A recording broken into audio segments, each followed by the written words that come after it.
Estee Williams wants you to think she's just choosing a life. Sweet, simple, wholesome. A return to tradition. The picture-perfect housewife in a flowy dress, baking sourdough with a baby on her hip. But don't be fooled, the reality is far more calculated. What Estee sells as tradition is really a business dressed up as morality. Every pastel photo, every cozy kitchen shot, every homemade remedy miracle, it's content, a performance staged for clicks, followers, and profit. The darker truth is this: the Tradwife trend isn't about freedom or femininity. It's about packaging submission into something aesthetic enough to go viral. Is it really what women want?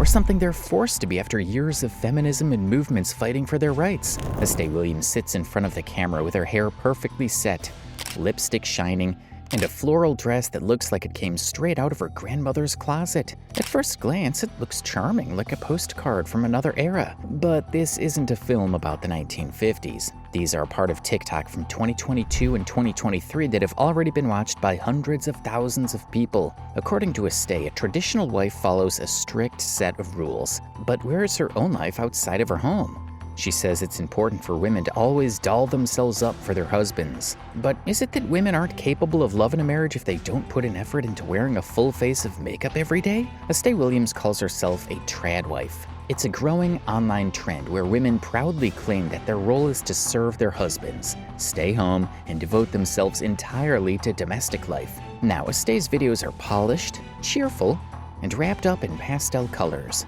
But the message is clear. True femininity means submission.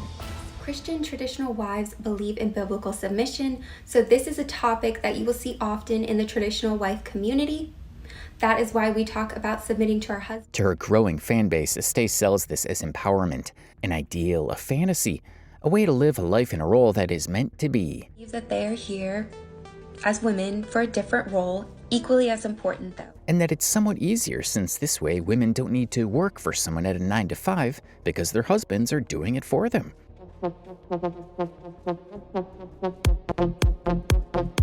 But peel back the layers and the story changes. What looks like harmless nostalgia is actually the repackaging of an old idea that women should shrink their lives down to kitchens and living rooms, smiling while their independence is quietly erased. Estee Williams is only 25 years old, but she's built her identity around a lifestyle that feels frozen in time. And despite her saying she's not following the 50s era of women's role, her TikTok says otherwise. There's a video where she asks herself if she's really going to rely on a man financially, and the images she shows seem quite familiar, don't they? Not to mention she captions this video as, "Yes, I am." From her home in Virginia, she showcases a carefully curated world where every day revolves around the kitchen, the laundry, and her husband. She's not shy about it either. She admits she won't step outside without his consent, and once the sun sets, he'll never catch her out alone. This is not a control thing. This is a safety thing. I've had a couple encounters, and I don't wish to have any more. Along with leaving the house, I always notify my husband when I'm gonna go. This image has made her a star, with over 111,000 followers on Instagram and more than 198,000 on TikTok. Williams has become one of the loudest voices in the tradwife movement. What's interesting is that she says no one is preaching or telling women to live a certain way. The misconception about the tradwife movement, it's not really a movement. Nobody's pushing it. People are typically just living it and maybe showcasing their lifestyle like me. And we believe our place, specifically us as individuals, believe our purpose is to be home. But then she goes ahead and posts these videos on social media that are basically screaming propaganda. Advertising how beautiful and easy her life has become after she became a homemaker is also preaching. Just take a look at this video and the caption she put next to it. It's clear she's bashing modern-day feminism and painting it in a negative light. There's even a post on her Instagram where she talks about how she tried to achieve multiple things in her life, but she wasn't able to achieve them and found out that her true calling was to be a traditional wife. While that narrative is fine, the entire thing becomes problematic when she adds that blue-collar men are just built different. We don't do opposite-sex friendships. I don't think a woman needs to have a male best friend. Why? Any companionship or company that I need, I can get from. Having no arguments in a marriage is okay. That depends on a lot of factors like good communication and bonding. But what Connor here gives as a reason for why they have no arguments seems completely toxic. What makes her different is the conviction behind the performance. Estee not only frames her choices as convenience or practical, she presents them as a philosophy, a belief system. And in doing so, she's become a symbol for a growing group of Christian conservative millennials and Gen Z women who see the future in a very particular way, one that looks a lot like the past. Of course, to understand Estee Williams, you first have to understand the world she represents. Tradwife means traditional wife, a woman who devotes herself fully to homemaking and serving her husband. The movement has been taking off for a decade now and has since become a polished brand of old-school living. But behind the aesthetics is a bigger message, one that ties womanhood to obedience and domestic duty. It's not just one type of woman either. While many assume the movement is limited to white suburban housewives, Media will tell you traditional wives are that. It actually spans across races and backgrounds, with women of color also stepping forward as Tradwife influencers. Supporters call it empowering, a choice to embrace femininity on their own terms. A good example of this is celebrity Michael Knowles suggesting there were trad wives who were successful and they were good people in our history books. Instagram doesn't do that. I think the better analogy might be maybe Phyllis Schlafly, who I think is one of the greatest women of the 20th century. And Phyllis Schlafly was, in many ways, a trad wife, and also one of the most important political leaders in American history. And she was a wife and a mother, and she had 6 kids, and also she single-handedly shot down the Equal Rights Amendment, and is truly one of my favorite conservative movement figures. That you are living this life, yes. Critics call it absurd. I don't just disagree with that. Yeah. I think that's mental. What, working is only a man can do it? So if a woman does it, you become a man? So I got what, news women for you. should never Most work? women You don't work. have- And some argue it glamorizes a past where women had fewer rights and little independence. I think the feminist critique of traditional gender roles and gender ideology isn't that some people like to stay at home and others don't. It's that you shouldn't be bound to pursue a certain life based on the sex. And that tension, the glossy nostalgia versus the reality it hides, is exactly why the tradwife trend is sparking so much attention. It seems for many tradwives the appeal comes from rejecting the grind of modern life that has made so many women stressed. They say corporate America chews people up, puts distance between everyone, and they long for a so-called simpler time, what they call America's golden age, when everybody was happy in their own roles. Today some lean into the retro look with 1950s dresses, polished curls, and Marilyn Monroe bobs. Not all tradwives follow the same rules, though. What unites them is the idea that true femininity is found in the home. For Estee Williams, the tradwife life was personal. She often points to her own childhood as the reason. Raised by a single mother who worked multiple jobs, Estee remembers the stress and exhaustion that came with it. Well, I was somewhat raised traditional. My mom was a traditional wife until my parents got divorced. And then, of course, that threw our family for a spin. Estee met her future husband, Connor, back in middle school. They started dating when she was in college, studying meteorology. But once the couple discovered they shared religious values, Estee made a dramatic decision. And I did go to college for almost 2 years, and then I dropped out because secretly I always wanted this lifestyle.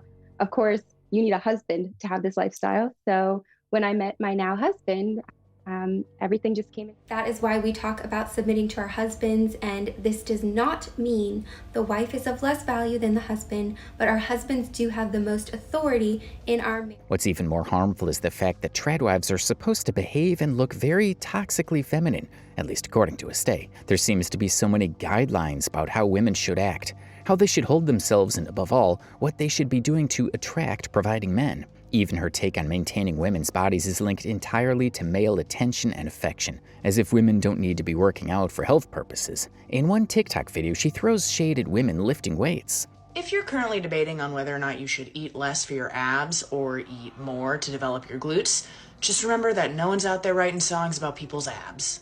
Estee also continues to even go as far as to recommend feminine jobs. There are some great feminine jobs out there that won't put you in that masculine dominating energy, but more so in that nurturing and Indirectly also assuming that these are jobs reserved for the women and shouldn't be there for the men. some of these feminine jobs are nannying and babysitting. I love babysitting. I think it's a lot of fun to be around energetic kids. Another one would be teaching or teacher's aide, because I believe to be a teacher you have to have a What's worse is that, in a world full of women trying to fight for leadership positions in big companies and corporations, Estee implies that masculine men are turned off by it. Ultimately, if you meet a masculine man that wants to provide, he's not going to care that you're the CEO making $200K a year, I promise you.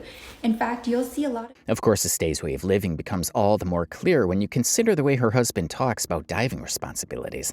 Just look at the list of things he's expected Estee to do, and then compare that to what he says about his responsibility to his wife. Life and loving your family and your wife. Even earlier, Connor mentions they don't have arguments because he finds a solution. The chain of thought is absurd that even Dr. Phil tries to joke about the absurdity of it. That's because you're the repository of all knowledge, or what? But that's not all. Even if this was just Estee living her life the way she wanted to and made it clear that she was choosing to rely on her husband for everything because she found a good man, maybe people wouldn't have been so angry. But it's the fact that she tries so hard to convince people, especially on social media, that they should encourage women to trust men more. So I wanted to come on here and share my thoughts about this. Why are we telling women, even starting out as young girls, that they need to have a life of independence? I know that this is an unpopular opinion and a lot of people are going to think differently. I think that that is a very toxic way to bring up a girl, to tell her that she can never depend on a man, and even if she falls in love with that man, always have a way of supporting yourself. So it's okay to get married and to buy a house with somebody, to reproduce and raise a family with that person, but don't depend on that person financially. This idea is so twisted. We're constantly being told we can't trust each other, and men are being told they can't trust women anymore, that all women want is to be promiscuous and you can't trust a woman, everybody's cheater. This is so toxic, you guys.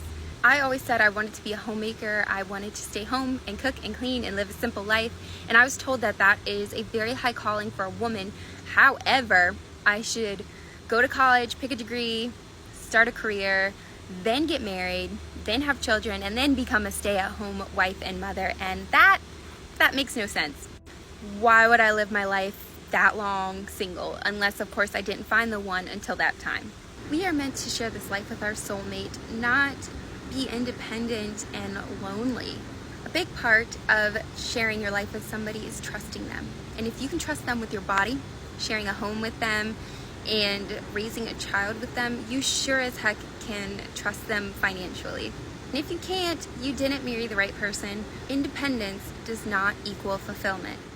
She once made a TikTok post about being pro-life, expressing her views on the topic of abortion and whether women should get it. And as it turns out, it's a hard no from her. Now, on social media, Estee paints herself as the voice of the hard-working, everyday American wife. That's why she even made a video about how to transition from 2 incomes to 1. You need to assess your lifestyle because you're gonna have to change it, especially if you are on 2 incomes. It's not gonna be easy transitioning to 1. She talks about discipline, sacrifice, and the virtues of living within your means. Her words lean heavily on conservative talking points. In America, we love the shiny things.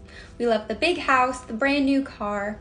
But if you want to prioritize having a homemaker lifestyle and living within a traditional marriage, then you're going to need to make some sacrifices, especially if you are living off the 50-50 life.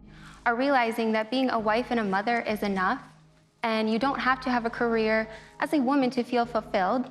But I believe it's also getting controversial. But when you look closer, the image starts to blur. Her followers are told that financial freedom comes from simple habits. Skip the coffee runs, cut the small luxuries, live frugally. Yet in the same breath, Estee flaunts high-end brands and pricey indulgences that most people juggling 1 income could never dream of affording. Even before her Tradwife platform took off, Estee wasn't living modestly. She admits she was in the salon every 3 weeks for years, maintaining 22-inch hair extensions. I had platinum blonde hair, root to tip.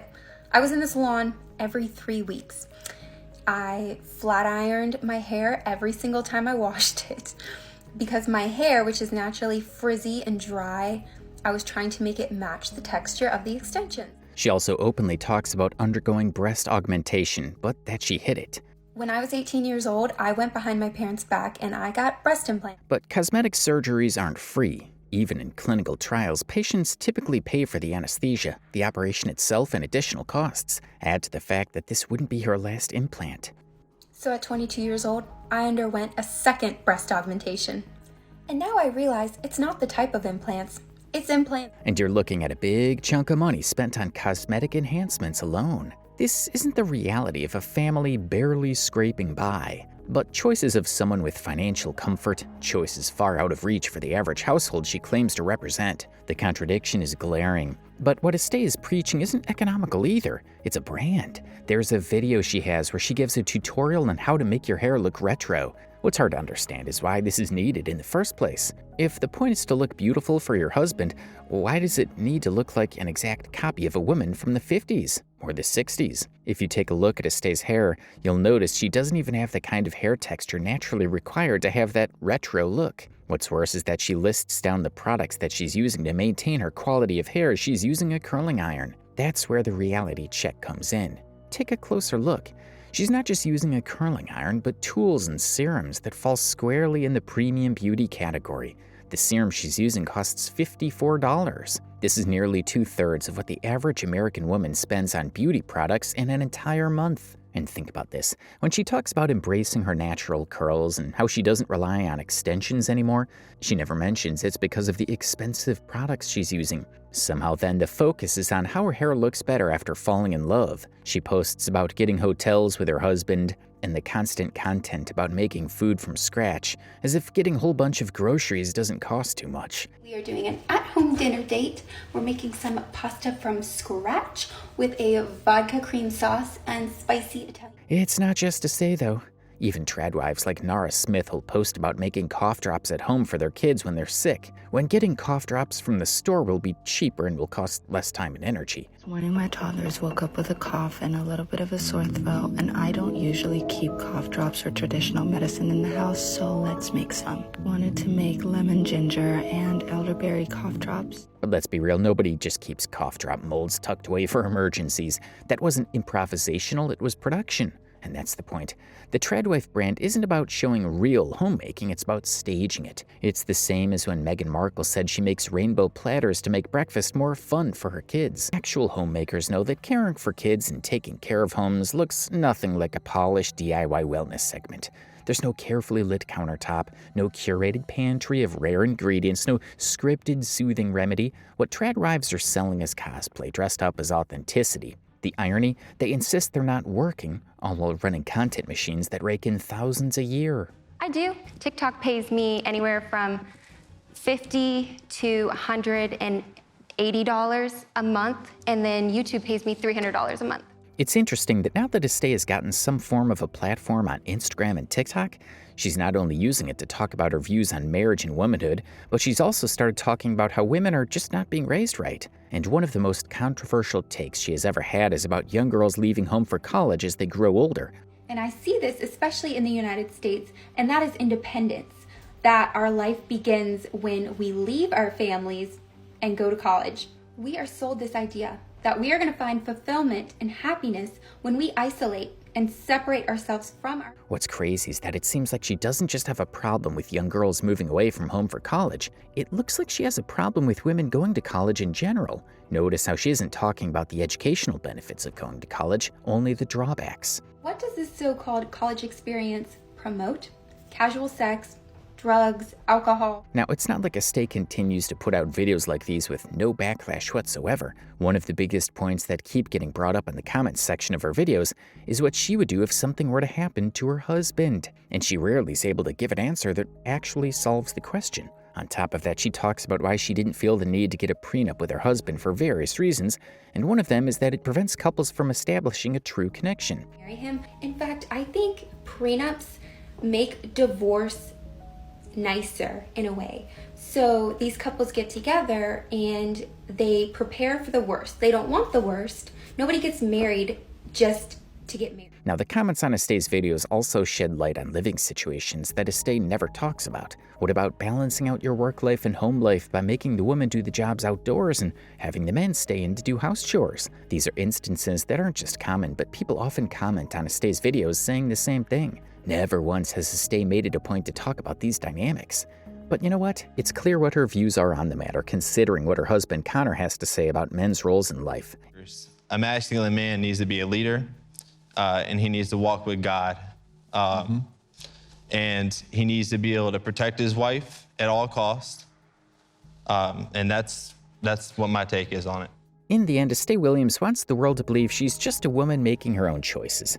But the truth cuts deeper. Her glossy version of tradition isn't just about her life. It's a message she pushes into millions of women, many of whom don't have the privilege, safety, or resources to walk away when submission turns into control or abuse. That's the real danger. Behind the pretty filters and staged perfection lies a blueprint that can trap women in roles they can't escape. And Estee, she gets to walk away with the profit while others are left paying the price.